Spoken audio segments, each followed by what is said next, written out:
시청자 여러분 안녕하십니까? BOA 뉴스투데이 시작합니다. 유엔이 북한이 납치한 어민 등 강제 실종 피해자 30명에 대한 정보를 제공하라고 북한에 요청했습니다. 또 강제 실종 문제에 대한 북한 정부의 대응에 계속 실망하고 있다고 밝혔습니다. 이현철 기자가 보도합니다. 유엔 강제 실종 실무그룹이 북한 소행으로 의심되는 강제 실종 피해자 30명에 대한 생사 확인과 소재 파악을 북한 정부에 요청했습니다. 이들 피해자 30명 중에는 한반도 동해워 서해에서 조업 중 북한에 끌려간 수원 32호와 33호의 선원 등 어민들이 17명으로 가장 많았습니다. 1975년 8월 동해에서 납북된 천왕호 선원 허정수 씨 등이 포함됐습니다. 허 씨의 여동생 허금자 씨는 지난 5월 BOA와의 인터뷰에서 북한에 있던 오빠와 계속 연락이 되다가 최근에 끊겼다고 말했습니다. 75년도에 천왕호 사건 때 납북돼가지고 한 분은 돌아가셨고 한 분은 계속 연락이 닿았는데 요 근래에 저기 아버지 편지를 갖고 있다가 발각이 됐대요. 실무그룹은 또 한국 전쟁 당시 납북된 6명과 중국에서 강제 송환된 뒤 실종된 탈북민 2명에 대한 정보도 북한에 요청했습니다. 대북 인권단체들은 북한이 한국 전쟁 당시뿐 아니라 정전협정 이후에도 계속 한국 국민들을 납치하고 있다고 지적했습니다. 1953년 이후로도 북한은 70년대와 70년대에 대한민국 국민들을 납치하는 일을 허다하게 벌여왔고요. 그 이후에 그게 끝이 아니었었고 북한에 인도적 지원을 하던 목사님, 선교사님들 또는 이제 탈북민들 이 중국에 다른 탈북자를 구출하러 갔다가 납치가 돼가는 경우들이 지금도 벌어지고 있는 문제들이고요. 1980년 설립된 유엔 강제실종 실무그룹은 피해자 가족이나 민간 단체들로부터 실종 사건을 접수해 심사한 뒤 이를 납치 의심 국가에 통보해 명확한 조사 결과를 보고하도록 요청하고 있습니다. 하지만 북한은 실무그룹의 정보 제공 요청에 제대로 응하지 않고 있습니다. 한국통일부는 한국전쟁 중 북한에 납치된 전시 납북자가 약 10만 명, 정전협정 체계로 북한에 납치된 3,835명 가운데 지금까지 북한에 항류되어 있는 전후 납북자를 516명으로 추정하고 있습니다. BOA 뉴스 이현철입니다. 미국의 대북 실무 협상을 책임지고 있는 스티븐 비건 국무부 대북 특별대표가 일본에 이어 20일 한국을 방문합니다.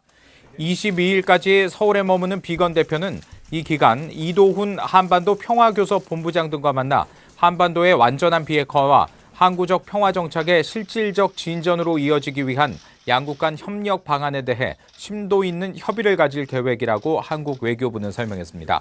앞서 미 국무부도 비건 대표가 일본과 한국을 방문해 북한의 완전하고 검증 가능한 비핵화를 위한 협의를 강화하기 위해 현지 당국자들을 만날 것이라고 밝혔습니다. 일부 언론은 비건 대표가 이 기간 실무 협상 재개와 관련해 북한 측과 접촉할 가능성이 있다고 보도했지만 미국과 한국 정부는 관련 사안에 대해 언급하지 않았습니다. 이 국제사회의 제재로 발이 묶인 북한이 고려항공 취항에도 대북 제재에 큰 영향을 받은 것으로 확인됐습니다. 이 본격적인 제재 이전에 취항했던 동남아와 중동 지역은 모두 폐쇄됐고 이제 중국 몇몇 도시에 집중하고 있는데 최근 이들 운항은 약 20%나 증가한 것으로 나타났습니다. 함지하 기자가 취재했습니다. 북한의 유일한 항공사 고려항공은 국제사회 제재가 심화되기 전인 2015년까지만 해도 전 세계 6개 나라, 최대 12개 도시에 취항했습니다. 그러나 태국 방콕과 파키스탄 이슬라마바드, 쿠웨이트와 말레이시아 쿠알라룸푸르 등이 대북 제재 등을 이유로 노선을 끊으면서 현재 고려항공의 취항지는 베이징과 shenyang, 상하이 등 중국 도시들과 러시아 블라디보스토크만 남게 됐습니다.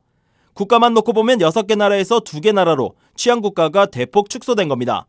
그나마 러시아 블라디보스토크 한 곳을 제외하면 고려항공이 취항하는 곳은 모두 중국 도시들로 중국 심화 현상이 더욱 심해지고 있습니다.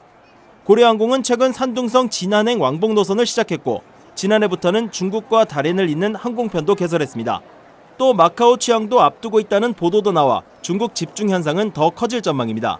이 같은 고려항공의 움직임은 중국의 대북 제재 이행 약화 신호라고 전문가들은 분석했습니다. Basically, China is sending a signal. Look, we're willing to continue to invest and trade with North Korea in any area where we think it's legitimate to do so. 중국에 집중된 고려항공의 전체 운항 횟수도 증가세입니다. BOA가 플라이레이더 24를 통해 고려항공의 2년치 운항 기록을 살펴본 결과 고려항공 운항 횟수는 지난 1년간 950여 회였는데 2017년 같은 기간 790여 회보다 약 20% 증가했습니다. 특히 중국 베이징이 가장 많은 860여 회를 왕복했고 이어 신양과 러시아 블라디보스톡이 각각 150여 회로 뒤를 이었습니다. 미국 재무부는 지난 2016년 북한 고려항공과 보유항공기 전체를 독자 제재 명단에 올렸습니다. 제재가 해결되지 않는 한 고려항공의 취항지는 중국 도시들에 한정될 것으로 보입니다. BOA 뉴스 함지아입니다. 미국 정부가 미국인들의 북한 여행 금지 조치를 1년 더 연장한다고 밝혔습니다. 국무부는 19일 마이크 폼페오 국무장관의 별도의 취소가 없는 한 미국민의 북한 여행 금지 조치가 내년 8월 31일까지 유지되며 관련 내용을 20일 연방관보에 게시한다고 밝혔습니다. 그러면서 미국인들이 북한을 여행할 경우 체포나 장기 구금될 수 있는 심각한 위험이 계속되고 있다고 국무부는 설명했습니다. 앞서 국무부는 북한에 17개월 동안 억류됐다가 혼수 상태로 풀려난 뒤 숨진 대학생 오토 원비어 사건을 계기로 지난 2017년 9월 북한 여행 금지 조치를 단행했으며 지난해 이 조치를 1년 연장했습니다. 이 북한이 한국에 F-35A 스텔스 전투기 도입을 연일 비난하고 있습니다. 이 군사 전문가들은 북한이 미국의 공군력을 두려워하고 있으며 이 때문에 높은 방공망 전력을 갖추고 있다고 평가했는데요. 조상진 기자가 취재했습니다. 한국이 도입하고 있는 F-35 스텔스 전투기는 적 지도부와 주요 군사시설을 선제 타격할 수 있는 최신의 전략 무기입니다. 레이더에 탐지되지 않아 북한은 그동안 F-35A 한국 도입에 민감한 반응을 보여왔습니다. 미국과 러시아의 군사 전문가들은 북한이 이런 미국의 공군력에 두려움을 갖고 있으며 이 때문에 방공망 전력 유지에 심혈을 기울여왔다고 평가했습니다.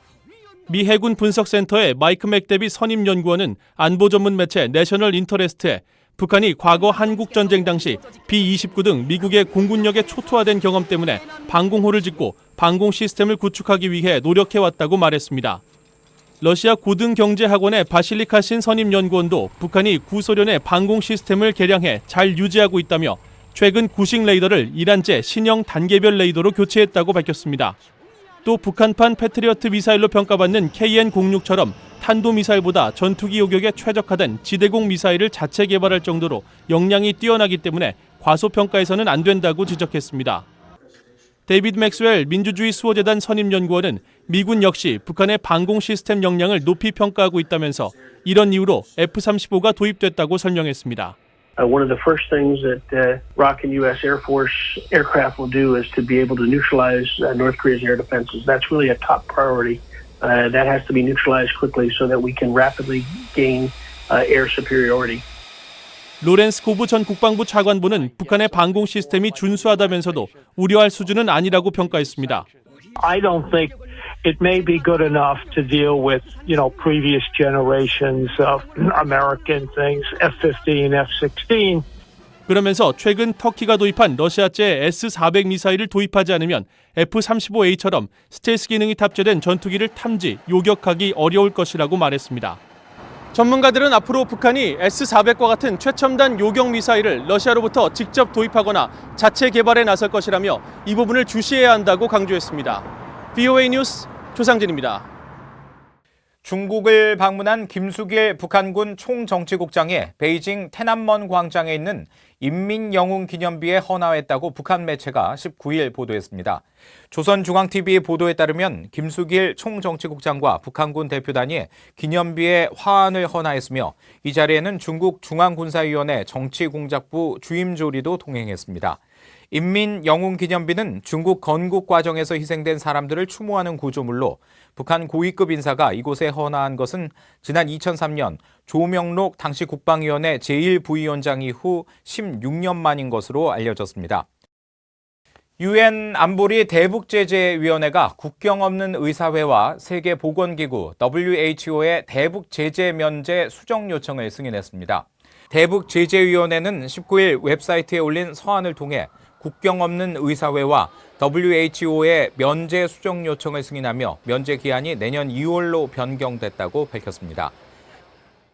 이상으로 BOA 뉴스투데이 마칩니다. 함께해 주신 여러분 고맙습니다.